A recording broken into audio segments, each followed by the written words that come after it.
జై తెలంగాణ.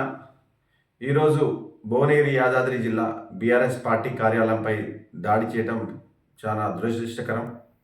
ఇలాంటి చర్యలు చేసేది ఎవరైతే ప్రజాపాలన చేయలేక, ప్రజల కోసం ఏదైతే ప్రభుత్వ కార్యక్రమాలు చేయలేక ఇలాంటి చర్యలు చేయటం కాంగ్రెస్ పార్టీకి మొదటి నుంచి ఉన్నది. ఎందుకోసం అంటే ఈ గుండా రాజకీయం చేసేది కాంగ్రెస్ పార్టీ.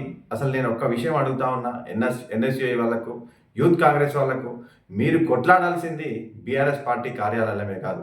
ఏదైతే కాంగ్రెస్ ప్రభుత్వం అధికారంలో రావడానికి ముందు ఏదైతే హామీలు ఇచ్చిందో, ఇవాళ గురుకులాల్లో ఉన్నటువంటి పరిస్థితులు, ఇవాళ ఇంటర్మీడియట్ తర్వాత, డిగ్రీ తర్వాత, పీజీ తర్వాత వాళ్ళకి ఇస్తా అన్నటువంటి నిరుద్యోగ వృత్తి కోసం మీరు కొట్లాడాలి, వాటి కోసం కొట్లాడాలి తప్ప ఏదైతే టీఆర్ఎస్ నాయకులు ఇవాళ రేవంత్ రెడ్డి గారి మీద మాట్లాడినరో దానికి మీకు కోపం వచ్చి కాంగ్రెస్ పార్టీ బీఆర్ఎస్ పార్టీ కార్యాలయం మీద దాడి చేస్తున్నారు.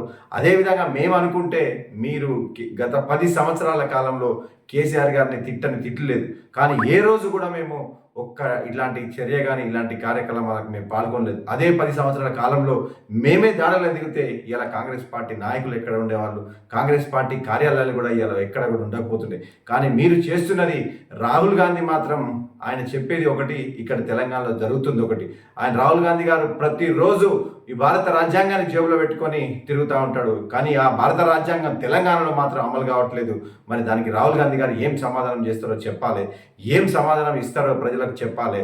మీరు చేస్తున్నటువంటి ఇలాంటి దుర్మార్గమైన చర్యలు మీరు ఇవాళ ఎందుకోసం నేను చెప్తా ఉన్నా ఇవాళ నిన్నటికి నిన్న తిరుపతి రెడ్డి గారు అతనికి ఏ హోదా లేకున్నా కూడా ఒక కలెక్టర్ గారు వచ్చి తీసుకొని పోయి ఏ విధంగా అయితే చిన్నపిల్లలతో సెల్యూట్ కొట్టించుకునేటువంటి చర్య ఇవాళ తెలంగాణలో ఉన్నటువంటి తెలుగు మీడియాను మీరు కప్పిపెట్టొచ్చు, కానీ నేషనల్ మీడియా ఇవాళ గగ్గోలు పెడతా ఉంది. ఆ నేషనల్ మీడియాలో గగ్గోలు పెట్టిన విషయాన్ని పక్కదో పట్టాలంటే ఏదో ఒక విధమైనటువంటి చర్యలు ఇలా చేయాలనే విధంగా మీరు ఎన్ఎస్ఏ యూత్ కాంగ్రెస్ పాలదొల్లి ఇవాళ బీఆర్ఎస్ పార్టీ కార్యాలయంపై దాడులు చేస్తాను. మీరు ప్రతిరోజు కూడా చేయాల్సిన పనులు చేయకుండా ఈ పక్కదో బట్టి చర్యలు చేసుకుంటా ముందుకు పోతూ ఉంటారు. కాబట్టి ఇవాళ ప్రజలు మిమ్మల్ని గుర్తుపట్టేది ఇవాళ 12 నెలలు అవుతుంది. ప్రజలు ఇంకా వెయిట్ చేసే పరిస్థితి కూడా లేదు. ఇలా ప్రజలకు తెల్లమైంది. ఇలా రైతు బంధు 15,000 ఇస్తా అన్నది 12,000 ఇస్తా అన్న రోజే తెలిసిపోయింది. మీరు చేసే కార్యక్రమాలు భయంకరంగా ఉన్నాయి. మీరు ఒక్కసారి ఆలోచన చేయాలి. మీరు ఈరోజు ఏదైతే తెలంగాణలో గుండా రాజకీయం చేస్తూ ఉన్నారో, ఇవాళ ఒక్కసారి ల్యాండ్ ఆర్డర్ మీ చేతులు, ఇలా 6 మంత్రులు మొత్తం కూడా హోమ్ మినిస్టర్ మీ దగ్గరనే ఉండదు. అన్ని మంత్రులు కావాల్సిన మంత్రులన్నీ కూడా మీ దగ్గరనే పెట్టుకున్నారు. ఇలా హోంమంత్రి ఎందుకు అక్కడ పోలీసు వాళ్ళు, మీరు ఒకసారి వీడియో చూడండి, పోలీసులు గేట్ కాడకి వచ్చి ఆగిపోయింది తప్ప లోపలికి వచ్చి వాళ్ళు పగల కొడుతుంటే పోలీసు వాళ్ళు కూడా ఆపలేకుండా పోలీసు వాళ్ళ దగ్గరండి కార్యాలయం మీద దాడి చేసే పరిస్థితి ఇవాళ తెలంగాణలో జరుగుతుంది. కాబట్టి మేము కూడా ఖచ్చితంగా ఇవాళ 60 లక్షల మంది బీఆర్ఎస్ కార్యకర్తలు ఉన్నారు, 60 లక్షల మంది సభ్యత్వం ఉన్నటువంటి పార్టీ బీఆర్ఎస్ పార్టీ. ఒక్కసారి మేము కూడా ఆ విధంగా మీ పార్టీ ఆఫీసుల మీద దాడి చేయడం మొదలు పెడితే ఇలా తెలంగాణ ఎక్కడికి పోతా ఉంది. మా పార్టీ మాకు ఇచ్చినటువంటి క్రమశిక్షణ కోసం మేము ఇలా కట్టుబడి ఉన్నాం. అలాంటి దాడులకు మేము పాల్గొనట్లేము.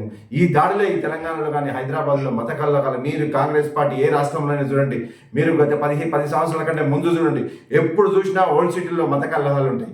ఎక్కడ చూసినా మత కలహాలు ఉన్నది అంటే అక్కడ కాంగ్రెస్ పార్టీ ప్రభుత్వం ఉన్నట్టయితే చెప్పుకోవాలి. కాబట్టి అలాంటి 10 సంవత్సరాల కాలంలో ఒక్క మత కలహాలు లేకుండా ఈ టీఆర్ఎస్ పార్టీ కానీ టీఆర్ఎస్ ప్రభుత్వం కానీ పాలన కొనసాగించి కేసీఆర్ గారు ప్రజలకు అందించినటువంటి బంగారం తెలంగాణను ఇలా దరిద్రం తెలంగాణ చేసి మీరు ఇష్టం ఉన్నట్టు చేస్తూ ఉన్నారు. కాబట్టి దయచేసి మేము చెప్పేది మీరు ఒక్కసారి ఆలోచించండి. మాతోని కొట్లాడటం కాదు, మీరు ఇచ్చిన హామీలను ప్రజల కోసం నిలబెట్టండి, మీరు ఇచ్చినటువంటి పనులు ప్రజల కోసం చేసే విధానాలను పెట్టబెట్టండి.